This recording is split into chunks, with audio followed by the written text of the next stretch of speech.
Hello everyone, welcome back, and you are watching my YouTube channel Technical World. Today in this video I'm going to teach you how to improve iPhone signal strength. I'm talking about your carrier signal. You don't need to download anything. So without wasting any time, let's get started, and before start, please don't forget to subscribe. Now what we have to do, launch settings. Then we have to tap on mobile or cellular data, and under mobile or cellular data we have to tap on network selection.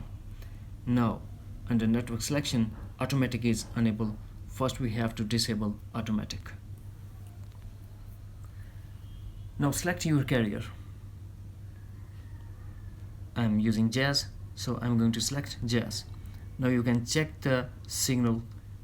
Here we go. Before I have only one signal, now I have three signals. Now force close the settings and launch settings again. Tap on general and tap reset. Tap reset network settings, put iPhone passcode, and tap again reset network settings to confirm your action. That's it.